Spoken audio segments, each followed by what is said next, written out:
Hello दोस्तों, भूतों की कहानियाँ यूट्यूब चैनल में आप सभी का स्वागत है। बढ़ते हैं आज की कहानियों की ओर। बात उन दिनों की है जब मैं कॉलेज का स्टूडेंट हुआ करता था। अपने कॉलेज की ओर से हम सभी कैंप के लिए एक जंगल में गए थे। हल्की ठंड थी, अतः रात में हम सब ने पूरी रात कैंप फायर के साथ डांस करने, गाने आदि का प्रोग्राम तय किया था। मुझे और सभी साथियों को कैंप फायर के लिए लकड़ियाँ इकट्ठा करने का भार सौंपा गया। मैं निकला तो सबके साथ ही, लेकिन जंगल के प्राकृतिक सौंदर्य में भटकता हुआ अकेले बहुत दूर कहीं निकल गया। अचानक आसमान बादलों से भर गया और गरज के साथ बारिश होने लगी।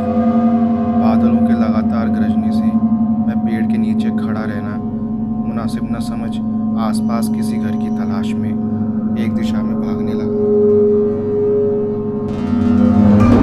मुझे कुछ ही दूर पर एक लाल ईंटों से बनी शानदार बिल्डिंग नजर आई। बिल्डिंग रोशनी से पूरी नहाई हुई थी और उसमें ढेर सारे लोग हैं, ऐसा दूर से ही लग रहा था। मैं तेजी से भागते हुए उस बिल्डिंग में जा घुसा और सामने से आती हुई एक खूबसूरत नर्स से टकराते टकराते बचा। नर्स ने मुझे घूर कर देखते हुए कहा, बहुत अधिक भीगे गए हो, सर्दी लग जाएगी। उधर बाईं ओर एक स्टोर रूम है, वहाँ जाकर जो भी मिले उससे कहना सिस्टर जूलिया ने दूसरे सूखे और साफ कपड़े मुझे देने को कहा है, वो तुम्हें कपड़ा दे देगा। मैं हक्का बक्का मुंह फाड़े सिस्टर जूलिया को देखता रहा। मुझे एकदम से ये समझ नहीं आया कि मैं क्या करूं। मेरी स्थिति देखकर सिस्टर जूलिया खिलखिलाकर हंस पड़ी और बोली, पहले तो तुम अपना मुंह बंद करो, वरना मुंह में मच्छर घुस जाएंगे, और अब जाकर वीज़ा ही करो जैसे मैंने कहा है। मैं हल्के से हाँ में सर हिला सिस्टर की बताई दिशा में जाने को मुड़ गया। अभी कुछ 10 कदम ही चला होऊंगा कि मेरे कंधे पर किसी ने हाथ रखा। मैं चौंक कर पीछे मुड़ा और अपने सामने आर्मी की वर्दी में एक युवक को खड़ा मुस्कुराता पाया। मेरे चेहरे पर आश्चर्य का बादल अपना घर बना चुका था, जिसे देखते ही उस युवक को हंसी आ गई। उसने धीमे किंतु दृढ़ स्वर में कहा, मैं कैप्टन विनोद हूँ और ये हमारे देश की आर्मी का हॉस्पिटल है। कैप्टन विनोद की बातों ने मुझे आश्वस्त किया।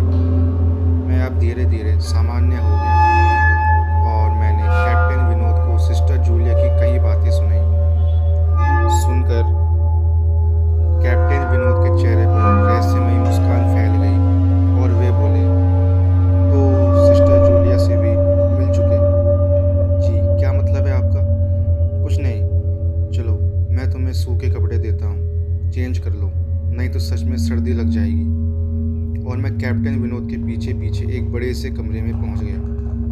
कमरे के चारों ओर हरे रंग के पर्दे लगे हुए थे।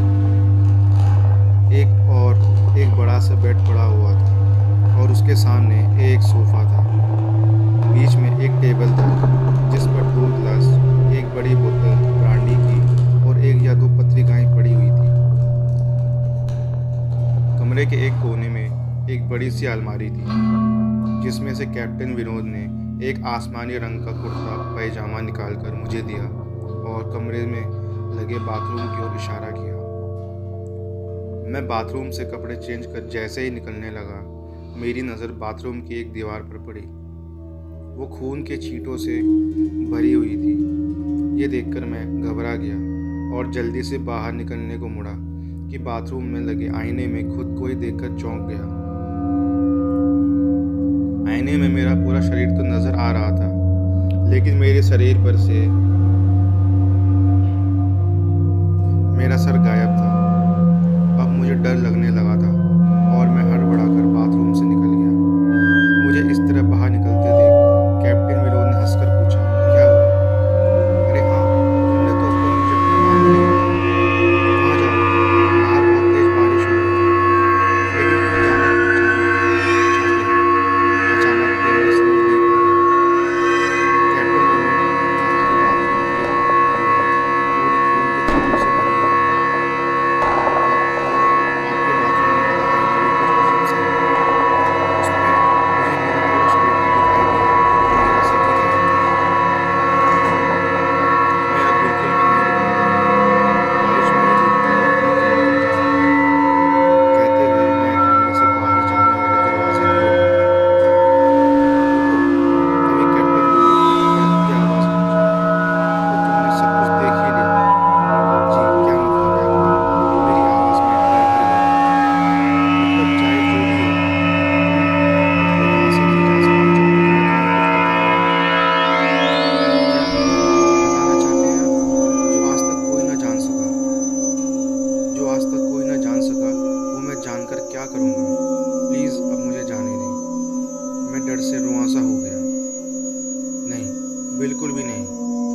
तुम्हें मुझसे डरने की भी कोई ज़रूरत नहीं। सैनिक सबकी रक्षा के लिए होते हैं। मैं भी तुम्हारी सुरक्षा ही कर रहा हूँ। कैप्टन विनोद के स्वर में कोमलता थी। आओ मेरे साथ इस सोफे पर बैठ जाओ। मैं तुम्हें एक कहानी सुनाता हूँ। कहानी खत्म होते ही मैं तुम्हें तुम्हारे कैंप तक जीप से छोड़ आऊँगा। वैसे भी तुम अपने साथियों से काफ़ी आगे निकल आए हो। वहाँ तक तुम अब चलते हुए शायद पहुँच ना पाओ। कैप्टन विनोद के स्वर में जाने कैसी आश्वस्ति थी। मैं जाकर उनके बगल में बैठ गया। कैप्टन विनोद ने कहना शुरू किया। दुश्मनों ने धोखे से हमारे अस्पताल को अपना निशाना बनाया। दुश्मन देश के 2 सैनिक हमारे सैनिक के वेश में हमारे एक घायल सैनिक को लेकर आए। वो घायल था और हमारे देश की सेना ने उसे बहुत ढूंढा, लेकिन नहीं मिल रहा। शायद साजिश के तहत उसे घायल होते ही घुसपैठियों ने कहीं छुपा दिया था। अचानक अपने खोए सैनिक को अपने हॉस्पिटल में पा सभी खुश हो गए और बिना अधिक पड़ताल किए हॉस्पिटल के गेस्ट रूम में घायल को लेकर आने वाले छद्मवेशधारियों को ठहरने की इजाज़त दे दी गई। अभी उस सैनिक का इलाज चल ही रहा था कि जोरों का ब्लास्ट और पूरा हॉस्पिटल एक पल में खंडहर में तब्दील हो गया। लेकिन हॉस्पिटल तो अपनी शानदार स्थिति में खड़ा है। मेरी बातों को अनसुना कर कैप्टन विनोद ने अपनी बात जारी रखी। कोई नहीं बचा उस ब्लास्ट में। दीवार पर पड़े खून के छींटे भी उसी ब्लास्ट में मारे गए हॉस्पिटल के कर्मचारियों के हैं। हाँ, पर यह हॉस्पिटल तो मुझे खंडहर नहीं दिखता। जवाब में कैप्टन विनोद के चेहरे पर रहस्य भरी मुस्कान फैल गई और उनका चेहरा अजीब से भावों से भर गया। मैं उनके चेहरों को देखकर अंदर से दहल गया। फिर भी मैंने हिम्मत कर पूछा, आप उस ब्लास्ट में बच कैसे गए? सुनते ही कैप्टन विनोद ठहाका लगाकर हंस पड़े और मुझ पर एक भरपूर नज़र डालते हुए कहा, यह कहानी आज से मात्र 10 वर्ष पहले की है और मैं तो आज से 50 वर्ष पहले मर चुका हूँ। इसके आगे उन्होंने क्या कहा मुझे कुछ नहीं मालूम। चेहरे पर गीलेपन का एहसास जब काफ़ी हुआ तो मैं जैसे नींद से जागा। मुझे घेरे हुए मेरे सभी सहपाठी और टीचर खड़े थे। मेरे आँख खुलते ही मेरे सर ने कहा, थैंक गॉड तुम्हें होश आ गया। तो क्या मैं बेहोश था? हाँ, तुम जंगल में जाने कहाँ भटक गए थे। जब सभी लौट आए और तुम नहीं आए तो हम सभी मिलकर तुम्हें ढूंढने निकले। काफ़ी दूर जाने के बाद हमने एक जीप आती दिखाई दी जिसमें एक आर्मी मैन तुम्हें पीछे की सीट पर सुलाए हुए हमारे कैंप को ढूंढते हुए आ रहे थे। उन्होंने हम सबको भी अपनी जीप पर बिठाया और कैंप तक छोड़ा। हमने उन्हें काफ़ी रोकने की कोशिश की, लेकिन वे ये कहते हुए चले गए कि अभी नहीं रुक सकते, एक ज़रूरी काम आ पड़ा है। जब हमने तुम्हारे बेहोश हो जाने और उन तक तुम्हारे पहुंचने के बारे में पूछा तो बोले, सोमेश ही बताएगा और जो भी बताएगा वो सब सच होगा। सबकी उत्सुक निगाहें अपनी ओर लगी देख मैंने धीमे स्वर में पूछा, क्या उनका नाम कैप्टन विनोद था? सर ने हाँ में सर हिलाया। मैंने सबको उधर चलने को कहा जिधर से सबने जीप आती देखी थी। पहले तो सर तैयार नहीं हुए, लेकिन मेरे बहुत कहने पर वे राज़ी हो गए। सुबह होते ही हम उधर की ओर गए। मैं उस जगह पर पहुंचकर गहरे आश्चर्य में डूब गया।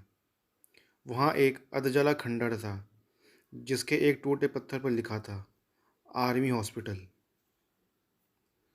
तो दोस्तों, ये थी आज की कहानी। उम्मीद है कि आपको पसंद आई होगी। तो दोस्तों, मिलते हैं आपको अगली वीडियो में। तब तक के लिए धन्यवाद। आपका दिन शुभ हो।